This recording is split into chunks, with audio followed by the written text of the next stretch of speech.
নবীর যুগে নাযিল হওয়া কোরআন কিয়ামত পর্যন্ত আধুনিকতার সর্বশিখরে থাকবে কি থাকবে না?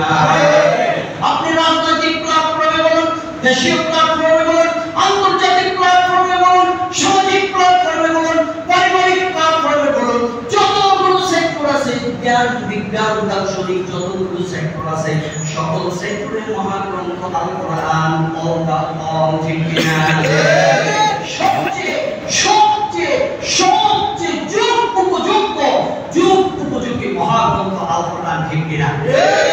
অনেক সময় অনেক ভাই বলে আর নবীর যুগে যেটা ছিল এটাকে আমাদের এই যুগে আইনা আমরা মিলাইতে পারবো? সরে বলি না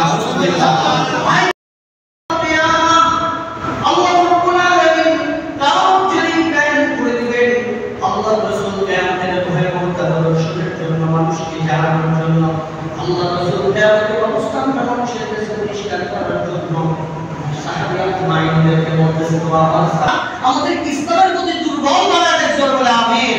নিজের কর্তৃত্ব নয়, নিজের ক্ষমতা নয়, আল্লাহর বান্দা হিসাবে আল্লাহ পৃথিবীতে বিচারক করার তৌফিক দান করুন আল্লাহুম্মা আমিন।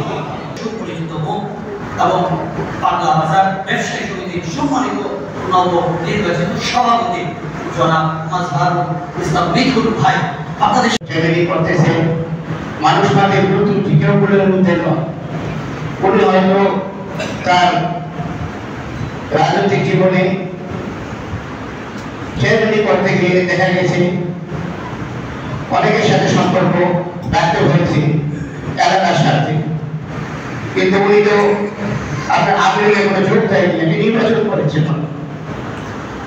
নির্বাচন করেছেন, উনি কখনো মাদককে প্রশ্রয় দেননি, সন্ত্রাসকে প্রশ্রয় দেননি।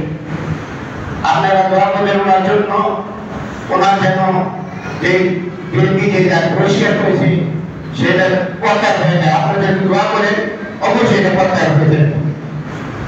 আপনারা আমার জন্য দোয়া করবেন, আর আমরা দোয়া করি আপনাদের জন্য, আপনারা যেন সবসময় ভালো থাকেন, আর আপনার সবসময় আমাদের পরিবার সবসময় আপনাদের পাশে আছে। এই আশা দেখে রেখে আমি সংযুক্ত বক্তব্য শেষ করছি। আরেকটি কথা, আপনারা যে সিটি কর্পোরেশনের যে স্বাক্ষর অনুষ্ঠান মসজিদের পাশে অনুষ্ঠিত হচ্ছে, আপনারা সবাই স্বাক্ষর দিবেন।